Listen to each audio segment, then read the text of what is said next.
Good morning, good afternoon, good evening, depending on where you're tuning in from. Maybe you're going to watch this later, and you should, because we are about to embark on an amazing episode of Navigating the Work Compass today. I'm Kate Luzio, founder and CEO of Luminary, and also one of your co-hosts, along with Susan Chapman-Hughes, who's on one part of the screen. And as always, we are in for a very dynamic conversation. And today we have a guest. I mentioned her last week when we were closing with Carmen Bryant, Mita Mallick, who is not only the head of inclusion, equity, and impact at Carta, former head of DE&I at Unilever North America, unbelievable thought leader, I recognize as a top LinkedIn voice and part of the inaugural accelerator program for LinkedIn. And for the next 10 weeks, she is going to be talking about getting women back into the workforce. So we could not think of a better guest than to have Mita. And selfish, sort of shameless, loving plug, Mita is a great friend. She has been an OG Luminary member and is part of our advisory board. I've gotten to know Mita and everything that she stands for, in addition to her resume that I just sort of highly went through. She is a fierce advocate for women and women of color in the marketplace and underrepresented communities. So welcome, Mita. Oh, thank you. I needed that intro this week. Thank you. And I love Luminary, and I can't wait to see you all in person. And it is one of the best support communities I ever could have asked for. So I hope anyone listening considers joining Luminary. So thank you. I mean, you got the OG title. How about that? Yeah. OG. Susan's an OG as well. So, right. So, I mean, and also an OG friend. And so this is just, this is a great conversation. So we spent last week, Mita, talking to Carmen Bryant, who's the SVP of marketing at Indeed, about job seekers, right? Mm-hmm. And what job seekers are looking for, and how, employers are looking to bring women in particular back into the workforce, what job seekers are now looking for. We know the stats. They're still pretty terrible. Yes. We also know they're actually worse, right? They're worse, exactly. Because now we're in that very interesting period where last year, this time, everybody was in the same boat. Right. But now people have decided that the economy must go on. And many people, especially women, are suffering because their kids are in this limbo situation with school.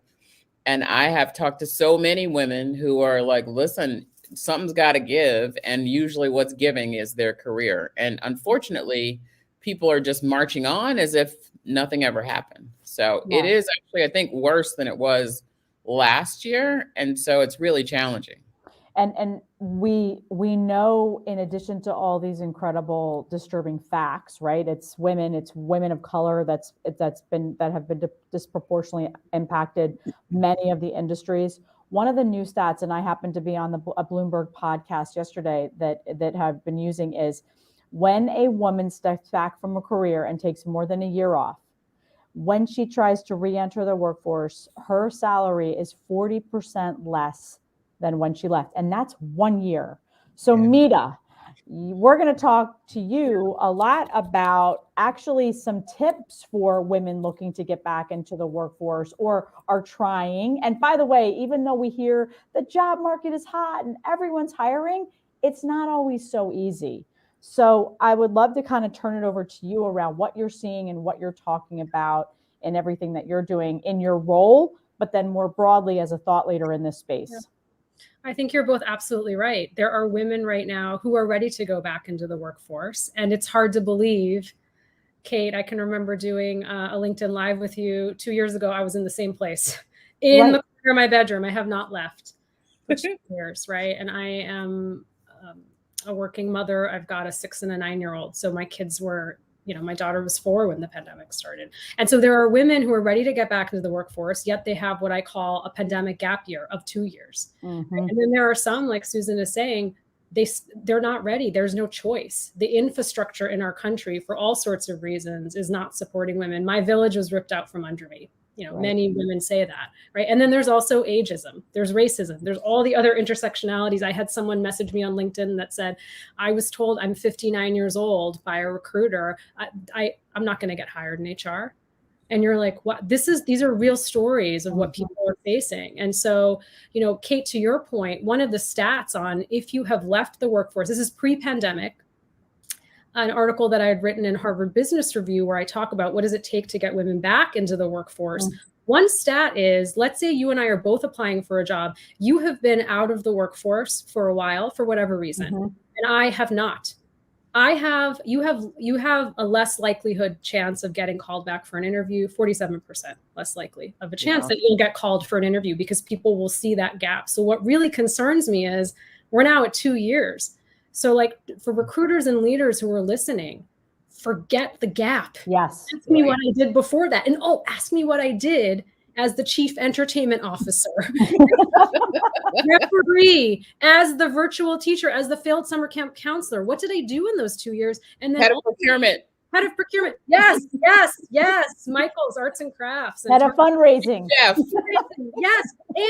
And then ask me, so many of us have side hustles and passion projects. Maybe I got really involved in my PTA and my local community and figuring out virtual school for my kids. So that is my plea to leaders and recruiters. Do not write women off.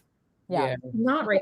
It's interesting that you say that, right? But I think part of the challenge is that the structure of how the organization works just reinforces the forget the gap. Even if people are willing to say, hey, I want to forget the gap, the structure of the organization, the way we do talent development, recruiting, all that kind of stuff is the same. Yeah. So like, what would you suggest organizations do to change the structure of of how they operate? What are like a couple of things that you would say, like, you know what, you used to do that, forget it. This is what you need to do going forward.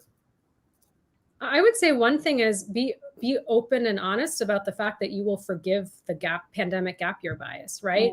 If I'm sitting at a company right now and I say, I'm not even looking at that, I'm going to go back to the 2 years before of what you did. It makes me feel more welcome. Right. To apply. And so to be really open and honest about that. I mean, the other thing is really looking at diverse slates, which I'm not gonna define. You can all Google that. But that is from I don't know, Mita. You gotta go there for this crew. Go there. Absolutely. Because you know what? There are a lot of well-meaning people out there who are like, oh, but I had a diverse slate. And you're like, not really. Diverse slate is Susan is hiring for a role. I'm her recruiter. We have had a discussion ahead of time of what the diversity upper representation of her team looks like, what her ambitions are to change that, and what the role she's hiring for. Is it remote? I hope it is, because that opens up lots of possibilities for access to diverse pipelines. And then how do you define a diverse slate? Is it gender balanced? Must there be at least 2 people of color on that slate, the final slate that you see? And then I would say go deeper, because we know with the diversity tipping point, the continued focus on Black representation and ensuring that Black representation is at all levels. So when you say diverse slate, also call out what that means, right? And I think educating people is so important, and having a definition for that is so important. Yeah. One of the things that comes up that as you talk about that in terms of just changing the structure is some companies have actually had this around for a very long time, where they specifically double down on women who have been out of the workforce, right? Yes. Instead of saying, you know what, hey, because they do need different support coming back in. A lot of women still have self-confidence challenges and other things that come along with the, do I belong here? Should I be here? And so create a program that is literally specifically focused on women to come back to the workforce, and don't hire them as the manager. If they left as a vice president, you bring them back as a VP. You only consider them for roles that are commensurate with their experience, not to set them backwards, as opposed to giving them the opportunity to have the leg forward. And even further, don't hire them on a probationary intern period, right? I mean, there are some incredible programs out there. I mean, UBS has an amazing career comeback program.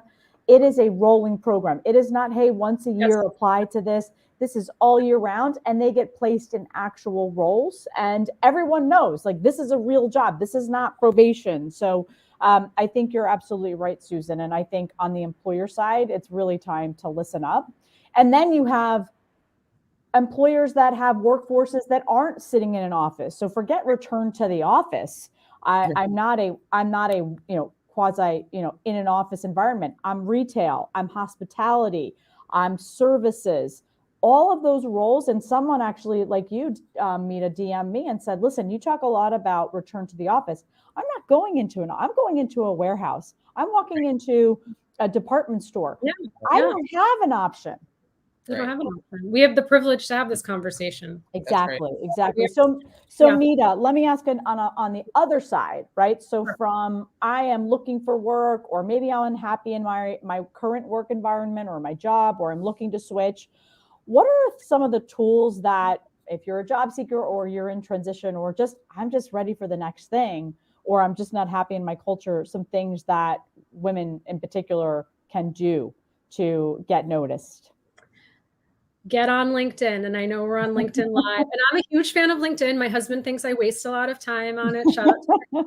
I love LinkedIn for storytelling, for community, for education. And so please, LinkedIn is your digital resume. If you don't have a LinkedIn profile, get a picture, get the details, get the basics of your job and what you've done in the past, and create a really killer about section.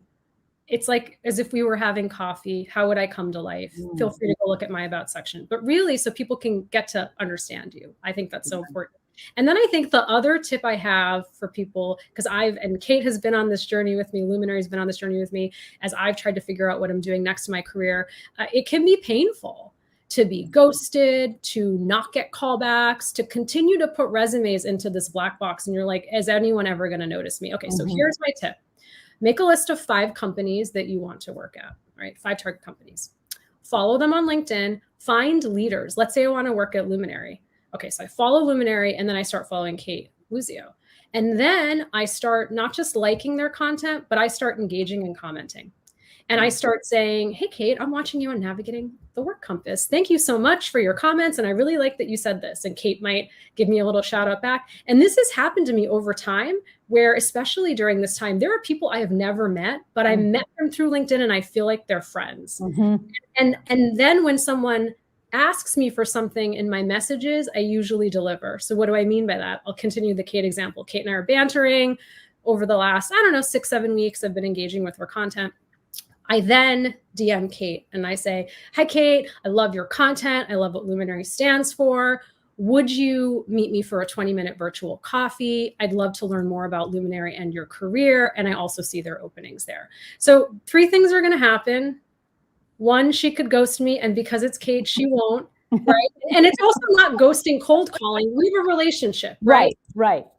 So that's a difference. And because LinkedIn is a platform of generosity, as my friend Callie Schweitzer says, I don't think that's going to happen. 2 things are going to happen. Kate's going to say, send me your resume directly. I will send it to the head of recruiting and I will get you in the pipeline. Or she'll say, yes, I will make time for the coffee. So that's a different way to get noticed, because if you just direct message me, we're like swimming. There's so many messages. And so that's a really strong way to stand out.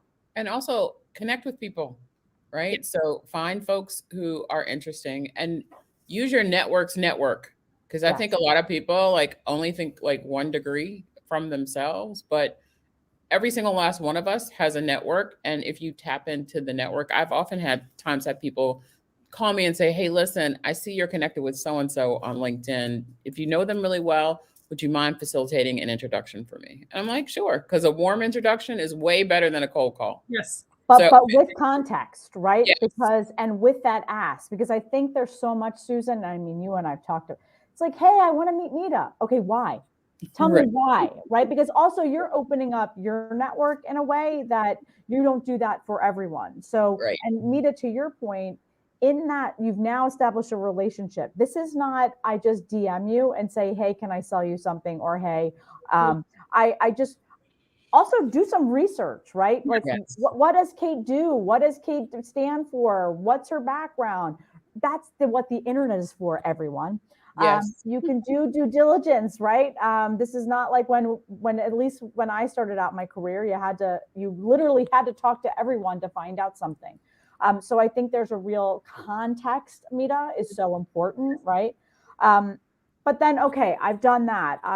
How do I actually get noticed on LinkedIn by leaders and recruiters versus just a Kate or a Susan? I mean, we're leaders. So you can do exactly what we talked about. Follow that approach with leaders, right? I want to work at L'Oreal in the luxury. Same thing, right? Yeah. L'Oreal has a lot of great content they're putting out there. Follow some of their leaders and start engaging with them and putting out your thought leadership. That's one way to do it. The other way to do it is start building your thought leadership on LinkedIn. So that doesn't, if I was in beauty marketing and I want to stay in beauty marketing, start posting and sharing content around beauty marketing. If I was in sales transitioning into marketing, same thing, because that is a digital resume. So there's the resume, but then all of a sudden people are going to look me up and say, oh, wow, she's posting about this, this, and this. Like she has some really great thoughts about beauty marketing. And another great tip I have is like, start giving shout outs to the company you want to work at. Yes. So I want to work in Netflix. I could start being like, oh my God, I love what Netflix is planning for Black History Month. Take a look at how they're supporting, right? So there's other ways, like think about that. And I think the key with any sort of habit is you have to be consistent. So to anyone listening, try to post twice a week. Yep. I know that's twice a week.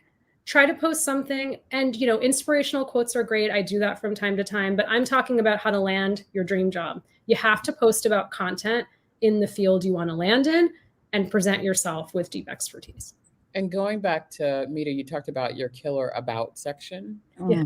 Make sure the keywords that are attributed to the role that you want show up in your profile, because recruiters are using scanners to like go through and scan for who might be a great candidate for the roles that they're looking for.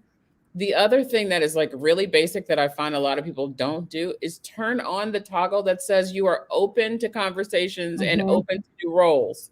Because when you don't have it open, they're like, well, maybe she's just really happy where she is and we're not interested. She's not interested. So if you don't let people know that you're interested, and there's nothing wrong with being happy in the job that you are in and opening up to conversation. At a minimum, you're going to learn more about what's going on in the marketplace and know what your worth is, right?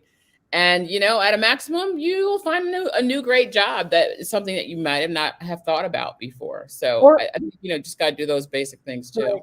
Or even just a new connection, right? I mean, we talk so much, Mita, in this show, and you and I've talked about relationships versus transactions, right? So even in order to execute a transaction, you have to build a relationship. So whether it's finding a new job, making a new connection, learning more about your journey, just wanting to say, hey, I love what you're doing on here. And I want to make sure in the algorithm that LinkedIn has, every time Mita you post or Sue you post, I get notified, right? Yeah. Part of that is also just that connection.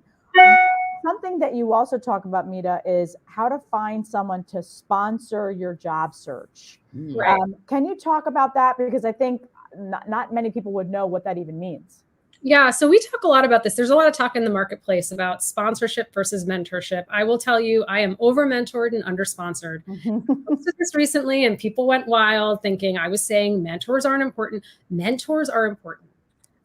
Kate introduced me to Susan. I would consider Susan, I haven't spent as much time with you during the pandemic. I hope to again soon. Kate, a mentor. Both mentors, but they're not going to get me the job that I want next at my company because they simply don't work there. So sponsorship is different. You can have lots of mentors in your life, and you should, that have helped us get to where we are. Sponsorship is typically someone I define who is 2 levels above you in your organization. They are going to help you advance your career. They're going to put skin in the game. They're going to use their political capital to get you a coffee with the CEO, to get you that raise, to get you on a slate for a job you didn't even know was open, right? So think about it that way. And then all of a sudden flip it to the job search. You want someone senior in an organization sponsoring you, somebody who, it's great if I have a friend who's working at, let's say, Spotify, right? Who's a peer, same level. But if that person doesn't have the ability to hire me, they don't have connections to the head of recruiting, they don't have budget, I wouldn't consider them a sponsor. Yeah. So go back through your list of old bosses, people you went to high school and college with, people you go to church with. I mean, if you think about the networks, they're so vast. that you will likely find access to people who are in senior organizations you're interested in. And another shameless plug for Luminary, because Kate won't do it herself, but like also if you're struggling with trying to find out, like find a community, find a home, join Luminary, right? There are many organizations you can join to meet more people as well. Yeah. The other thing, go ahead. Before, just to double down on the Luminary piece, right? Because what's interesting is, you know, when I decided to leave my last job, I was like, okay, what organizations could be really impactful to help build my network in places that I don't know people, right? And because I wanted to like get into like more into the tech space, more into the founders, more into kind of like a different space than I'd ever been a part of, I joined a couple of organizations. Luminary was one of them already. I had already been a member, but really actually started to use my membership, right? But I joined a couple of organizations where those people are, because I didn't know those people. I knew a lot of people. Most of them were corporate, you know, senior executives in different places, but they're not the people that I really wanted to be engaging with in terms of my next and in terms of opening new opportunities for me. So find those organizations that have the people in the places where you want to be and connect with those folks there. Yeah. And thank you everyone for sharing that a little bit about Luminary. It's why I left a very long career in banking to do this, right? Because we weren't doing it enough in the real world. And one thing I want to add, Mita, to what you're saying around the job search, I think there is so much value. And I did it with you and Susan, right? When I connected you way back when, is there's nothing wrong with exploratory conversations, right? There may not be a job. There may not be a role. You may not even know if you potentially want to work in that organization, but having a door opener to just have a conversation with someone within that organization is so important. Last night, I was sitting at Luminary with another member, and she's like, I really would love to meet this person at this firm. You're connected with them. And this is what I want to talk about. Not a role, not a job, but just about the market. So Kate, would you open up and connect? Absolutely. And the way I position it as, hey, think you'll be great connections. If nothing else, just another part of expanding your network. But this is an exploratory introductory discussion, because in my view, you never know where things can lead, right? That's Mita, that's how we were introduced. Yes, that's right. Absolutely. By Claude Silver. Gosh, back in the day. But I know. Yeah. Okay. So we've now talked about sponsorship, both internally and externally. Networking, which always comes up as, I don't like to do it. I'm not an extrovert. We're in a virtual world. Networking meetings. Yes. Can you talk a little bit about networking? Well, we talked about, like, you know, hopefully we go back to that example. I DM you. We've had our, you know, courtship on LinkedIn. We've gotten to know each other. You said yes to the virtual coffee, the 20. It is just about getting to know people. It's human connections. Kate is a human. In my mind, she might be a superhero, a super goddess up there. Right. And then you get nervous. I certainly did when I was meeting people, and I'm like, oh, they're just human. Just start a conversation. We're all sitting in our bedrooms or our kitchen or our couch. We've all been through a lot of grief and pain in the last 2 years that we can't even discuss. Like, just connect with people and check in how they're doing, even if it's a networking conversation. Right. But from my perspective, as the person who's asked for the meeting, it's going to be 20 minutes because Kate is busy. She'll probably be late. That's just the life of executives. It's going to be 15. It might be 10. Just people. You be on time and you be prepared. So be prepared and manage the conversation just like an interview. Do not talk about yourself the whole time, because game over. Ask Kate about Luminary. How did she get there? What advice does she have for me? Because I'm looking to get into banking or whatever, right? And so as I'm asking Kate about herself, I might pepper in some of my accomplishments. Yes. And then at the end, if it goes well, Kate will likely say, well, what are you looking to do next? I know so-and-so at this place. I will send your resume along. Because here's the deal with networking. It's the domino effect. I don't want that to be the last meeting. I want Kate to connect me with someone, or Kate will say, I will keep your resume on hold. I really love your profile. We don't have anyone yet. We don't have an opening yet. But the thing I would say to Kate is, hey, is there anyone else you think I could meet in your network? And if I had left a great impression, she'll do that. And this is a tip that Kate has given me and others have given me, is end the meeting by saying, Kate, what can I do for you? How can I help you? Even if you feel like there's this power dynamic, which there is in a job search, but there's a lot that I can offer Kate as well. That's right. You know, it's interesting having been on both sides of the equation. Kate, you talked about this earlier, which is like the do your homework piece in the Google piece. Figure out what your commonalities are with that person before the call to the extent that you can, because it's a great way to start the conversation and a great way to break the ice. And, you know, but whatever you do, don't say, you know, I Googled you, because that actually feels very creepy. I've had so many people be like, you know, I Googled you. I'm like, what did you find? What did you find? That's great. Hi. You know, because most people are just very down to earth and very normal, and they just got a lot of stuff going on. And if you feel like it's not a great connection, then most of the time it's not about you. Remember that, right? Because I think a lot of people walk away and they're like, oh, it's so terrible. That person was so disconnected. And then a couple of weeks later, you find out that, you know, they had a death in the family or something was going on. Yes. Like, just go with the flow, like feel the vibe of where you are, ask for that next conversation and see how it goes. Now, if after 3 conversations, it's still awkward and it's still weird, maybe you just shouldn't connect with that person and move on, because there's 100 other people that you could be connecting with. But most times that's not going to be the case.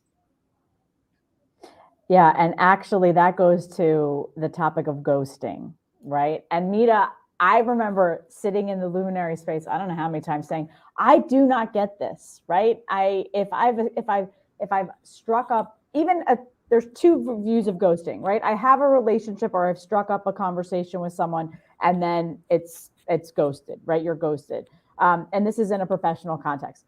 The second is I've reached out and no one ever responds back. So as you think about ghosting, and I wrote about this in Forbes like 2 years ago, how do you not get discouraged when ghosted, but on both sides, because those are both very different situations. Yeah. As the candidate, as Susan said, it's not you, it's them. The saying back to dating, it's not you, it's them. This is dating, it's courtship. It's getting to find a mutual match. You were not rejected, you were redirected. I said this to a good friend yesterday. So, and Kate's been through this journey with me. All these jobs that I thought I wanted were not the jobs for me. So don't be discouraged, keep going. To employers, to recruiters, to leaders, shame on you if you ghost people. Shame on you. I will never forget interviewing for a beauty marketing role years ago, 6 hours of interviews. The last conversation I have with the CHRO is, what's your salary? What's your pay? We're going to move forward with an offer. I never heard from them again. Wow. Never heard from them again. How devastating is that? Yeah. It is. The job search is hard enough, especially during this time. So my tip to leaders and recruiters is send an email. That's like bronze, right? Send an email. Silver is try to get someone on the phone. If I can't, it's a voicemail. Gold is I get her on the phone. I thank her for her time. And the plus is I give her some feedback. That's right. That's right. Because it will reflect on your brand, and you never know where people will find out, where they'll end up. And I'm sure, Mita, all these years later, people have come to you and said, hey, what do you think about this company? Or you're like, don't do it. Let me tell you, I remember the names of all the people, because you don't forget things like this. It's hard, right. But you don't forget. Yeah. That's right. And wait, let me ask one more thing, because it's also recruiters, because recruiters have so much control in these situations, right? So for all of the recruiters out there that are listening and that you've ghosted people, I get it. You've got a lot of inbound, but you've had the conversation. You've put them through a process, even if it's one conversation. Have the ovaries to go back and say, hey, you just weren't the right candidate. And by the way, give them feedback. We want feedback, right? That makes us better. Okay, maybe this wasn't the right culture. Maybe it wasn't the right company. Maybe it's not the right time. Whatever that is, it's like any good manager does, give feedback. And that could be one sentence. So absolutely on the ghosting. Susan, I'll turn it to you. No, I was just going to say, I mean, here we are, we're out of time again, as always. I told you it was going to go fast, Mita. I know. Listen, Wow. we are so appreciative of you coming on and sharing your perspective. I was looking at the chat, and there's like, I see all these hearts and like likes and all these stuff flying up. So people are definitely, our conversation has been resonating with them. And we'd love to have you back to keep talking about these things. I do think that there's a whole conversation focused on the recruiters themselves, Yeah. because I think bias in recruiting is a problem. Yes. And I think we could really help these recruiters out here think differently around how to get more women and underrepresented minorities into positions of success in their organizations, instead of them being like, oh, I just couldn't figure it out. So I do think that's another conversation for another day. But thank you so much for joining us on Navigating Work Compass. Kate, Thanks who's up next? I think we've got somebody next week too. Or no, is it just us next week? I think it's us, but we do have coming up in the next 2 weeks or so, Elisabetta Bartoloni, who is a recruiter. Yes. She runs global markets practices at Heidrick and Struggle. So this is perfect timing. We'll do a continuation. And I just want to let people know, if you aren't following Mita on LinkedIn, Mita Mallick, right in there, you can see in the banner, that's how you find her. Follow her on LinkedIn. Not only is she just an amazing, again, as I mentioned, fierce advocate and thought leader, she is doing this incredible inaugural accelerator program for LinkedIn. So her content is always spot on, and it hits at every right moment. So Mita. Oh, thank you. You are incredible. Carta is lucky to have you, as were all the organizations before Carta, and we're lucky to call you a member and also a friend. And keep it going. We're excited to have you back soon. I'm coming back. I'm inviting myself back. Thank you. Absolutely. And Thanks, as always, everyone. stay safe. Have a great week. Bye-bye, everyone. Take care.